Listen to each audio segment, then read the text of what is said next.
भक्ति काल के निर्गुण कवियों में जो संत कवि हैं उनमें अगले कवि आते हैं नामदेव। 2 नंबर पर हैं नामदेव। इनका जन्म 1267 ईस्वी में महाराष्ट्र के नरसी बहमनी गांव में हुआ था। महाराष्ट्र में इनका जन्म हुआ था नामदेव का 1267 ईस्वी में। इनके गुरु का नाम विश्वोबा खेचर था। संत नामदेव के गुरु का नाम था विश्वोबा खेचर। और संत ज्ञानेश्वर को भी इनका गुरु माना जाता है। इनका गुरु ज्ञानेश्वर को भी माना जाता है। संत नामदेव छिंपा दर्जी थे। वे गज, कैंची और सुई धागे के माध्यम से ही भक्ति का रहस्य उद्घाटित करते थे।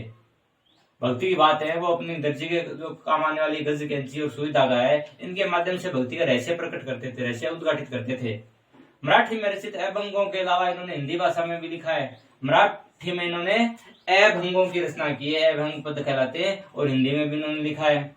हिंदी में सदुकड़ी भाषा में इनकी रचनाओं में निर्गुण उपासना, और हिंदी में जो सदुकड़ी भाषा जिसको कहा जाता है उसमें निर्गुण उपासना, कर्मकांड का खंडन तथा ब्रह्म का स्वरूप निरूपण किया गया है।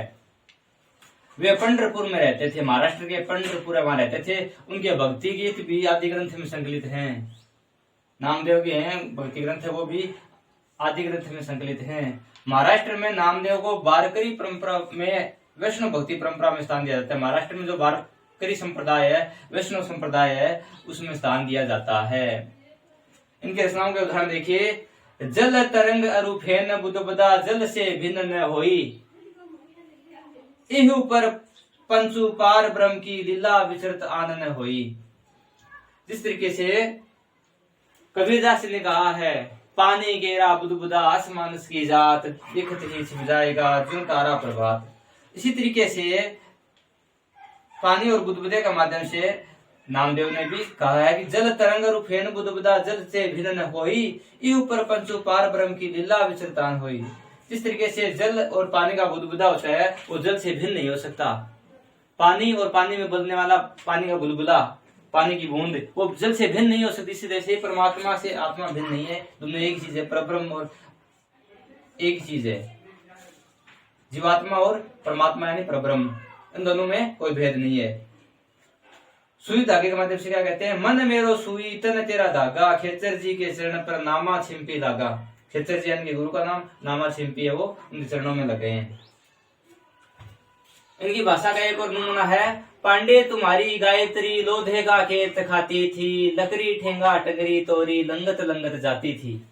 ये नामदेव का उदाहरण है। नामदेव के बाद में अगले संत हैं ज्ञानदेव। ये भी महाराष्ट्र के थे। इनका जन्म 1275 ईस्वी में और निधन 1396 ईस्वी में हुआ। ज्ञानदेव महाराष्ट्र के भक्त संतों में अग्रणी थे। ये भी महाराष्ट्र के थे। इन्होंने भागवत गीता पर वृद्ध भाष्य लिखा है। भागवत गीता पर वृद्ध भाष्य की रचना की ज्ञानदेव ने। कई श्लोकों की रचना की और अभंग नाम से जाना जाता है। कई श्लोक हैं जिनको अभंग नाम से जाना जाता है। इनको अभंग नाम से जाना जाता है। अभंग। महाराष्ट्र में वारकरी संप्रदाय के मूल प्रवर्तक हैं। ये मूल प्रवर्तक संत पुंडलिक माने जाते हैं, किंतु ऐतिहासिक दृष्टि से वारकरी संप्रदाय के प्रथम नायक संत ज्ञानदेव हैं। वारकरी संप्रदाय का प्रथम नायक ज्ञानदेव को कहा जाता है। ज्ञानदेव हैं वो वारकरी संप्रदाय के प्रथम नायक हैं। ऐतिहासिक दृष्टि से देखें तो प्रथम नायक है वो संत ज्ञानदेव हैं। ज्ञानदेव। इसके बाद अगले आते हैं गुरु नानक देव। सिख धर्म के प्रथम गुरु थे ये गुरु नानक देव। इनका जन्म 1469 में और मृत्यु 1531 ईस्वी में हुआ था। जन्म 1469 तलवंडी लाहौर, वर्तमान में लाहौर पाकिस्तान है, वहाँ तलवंडी स्थान है, वहाँ इनका जन्म 1469 ईस्वी में हुआ था। और वर्तमान में उस जगह को ननकाना साहिब के नाम से जाना जाता है। बहुत बड़ा वहाँ गुरुद्वारा है और ननकाना साहिब के नाम से उस स्थान को जाना जाता है। गुरु नानक देव के पिता का नाम कालूचंद खत्री था और माता का नाम था त्रिप्ता देवी। पिता का नाम कालूचंद खत्री और माता का नाम त्रिप्ता देवी। इनकी पत्नी का नाम सुलक्षणी था और इनके पुत्र का नाम श्रीचंद था। श्रीचंद ने एक नया संप्रदाय बनाया जिसे उदासी संप्रदाय के नाम से जाना जाता है। तो प्रश्न पूछा जा सकता है, उदासी संप्रदाय की स्थापना किसने की? गुरु नानक के पुत्र श्रीचंद ने उदासी संप्रदाय की स्थापना की। गुरु नानक ने व्यापक देशाटन किया, नहीं पूरे देश में भ्रमण किया था गुरु नानक ने।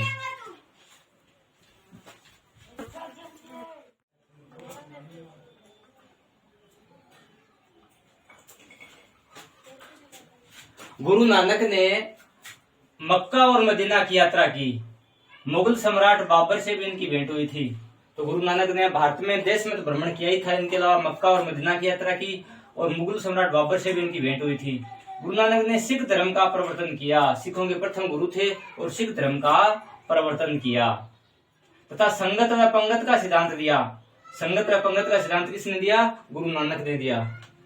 इनकी रचनाओं में धार्मिक विश्वास, नाम स्मरण, एकेश्वरवाद, परमात्मा की सर्वव्यापकता, विश्व प्रेम, नाम की महत्ता आदि का परिचय मिलता है। क्योंकि निर्गुण संत थे ये, तो निर्गुण संत होते हैं वो धार्मिक विश्वास, नाम स्मरण पर महत्व देते हैं। एकेश्वरवादी होते हैं, निर्गुण एक ईश्वर को मानते हैं। परमात्मा की सर्वव्यापकता में विश्वास है, विश्व से प्रेम करते हैं और नाम की महत्ता है। ये विशेषताएं हो गई इनके साहित्य की। इनकी प्रसिद्ध रचनाएं जपूजी, रहीरास, आशा दीवार, सोयला और नसीहतनामा। जपूजी, रहीरास, आशा दीवार, सोयला, नसीहतनामा और खड़ी बोली। ये नसीहतनामा है वो इनकी खड़ी बोली की रचना है। खड़ी बोली में लिखी रचना कौन सी है? नसीहतनामा। इनका अधिकांश साहित्य पंजाबी में है, क्योंकि ननकाना साहब जो लाहौर के पास है, वहां इनका जन्म हुआ था पंजाब में, तो पंजाबी में इनका साहित्य मिलता है। ज्यादातर साहित्य पंजाबी में, किंतु कहीं कहीं ब्रज भाषा और खड़ी बोली का प्रयोग भी मिलता है। ब्रज भाषा और खड़ी बोली का प्रयोग भी इनमें मिलता है। उदाहरण देखिए, इस दम दा मेनू की बेभरोसा, आया न आया, यह संसार रेन दा सुपना, कहीं देखा कहीं ना ही दिखाया। तो ये पंजाबी भाषा के शब्द इसमें मिलते हैं, मेनू, रेन दा, इस प्रकार। जो नर दुख में दुख नहीं माने, सुख स्नेह अरु भय नहीं जाके, कंचन माटी जाने। इस प्रकार के लोगों को संत कहा है नानक देव जी ने कि जो नर दुख में दुख नहीं माने, जो दुख आने पर भी दुख नहीं माने, सुख स्नेह और भय नहीं जाके, जिनके न तो सुख है न प्रेम है और न भय है, कंचन माटी जाने। कंचन कहते सोने को माटी के समान समझे, नहीं लालच नहीं करे सोने पर भी, वो क्या है? सच्चा संत है। इसके बाद में अगले हैं गुरु गोविंद सिंह।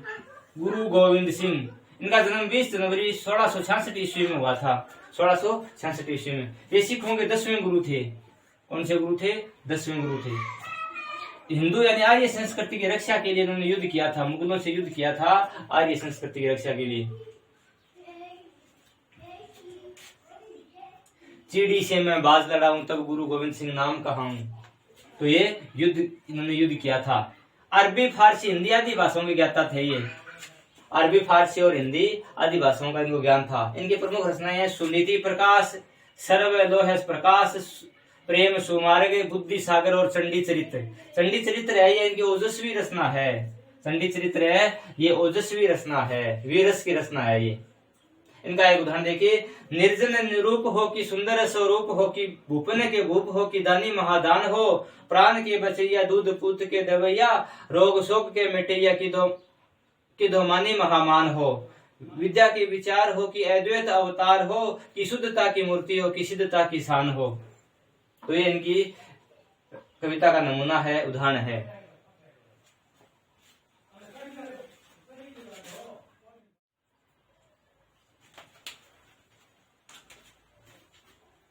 अगले संत कवि हैं मलुक दास। अगले संत कवि का नाम है मलुक दास। इनका जीवन है वो 1574 से 1682 ईस्वी तक जीवन काल है।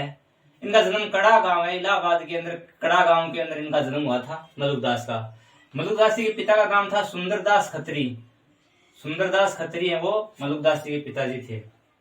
सुख सागर मलुक दास का एक ग्रंथ है सुख सागर, इसमें पुरुषोत्तम को गुरु के रूप में स्मरण किया है। तो इनके गुरु का नाम है वो पुरुषोत्तम है। पुरुषोत्तम का नाम है वो गुरु के रूप में आता है। अवधी व ब्रज भाषा में रचनाएं की।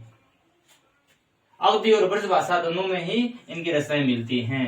इनका प्रसिद्ध दोहा जो आलसियों का मूल मंत्र कहते हैं जिसको, तो मलुक दास जी का ये वो देखिए, अजगर करे न चाकरी, पंछी करे न काम, दास मलुका कही गए सबके दाता राम। अजगर करे न चाकरी, पंछी करे न काम, दास मलुका कह गए सबके दाता राम। इनका एक और उदाहरण आता है, कहत मलुक जो बिन सिर खेपे सो यह रूप बखाने, या नैया की अजब कथा कोई बिरला के बट जाने।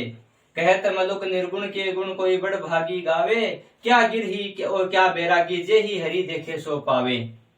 तो ये नमूना है वो मलुकदास जी का है।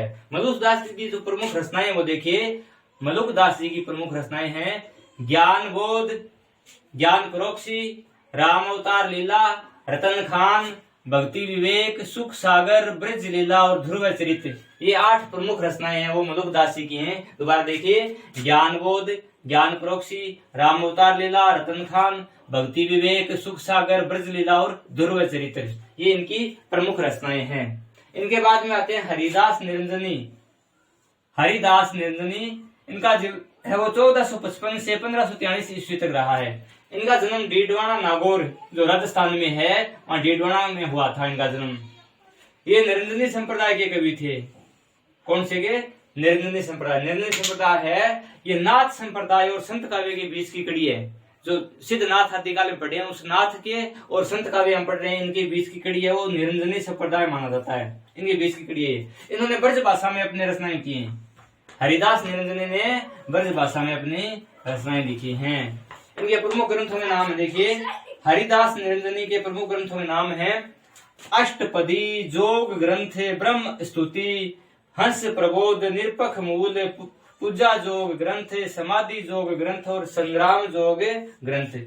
ये हरिदास निरंजनी के प्रमुख ग्रंथ हो गए। अष्टपदी, जोग ग्रंथ, ब्रह्म स्तुति, हंस प्रबोध, निरपख मूल, पूजा जोग ग्रंथ, समाधि जोग ग्रंथ और संग्राम जोग ग्रंथ, ये हरिदास निरंजनी के प्रमुख। तो ये प्रमुख जो आदिकाल के जो भक्ति काल के जो प्रमुख संत कवि हैं, जो ज्ञानाश्री मार्ग के, उन मुख्य रूप से जो संत कवि उनका हमने अध्ययन किया है। बाकी का हम अगली वीडियो में अध्ययन करेंगे। वीडियो देखने के लिए धन्यवाद। पसंद आए तो लाइक और शेयर जरूर करें।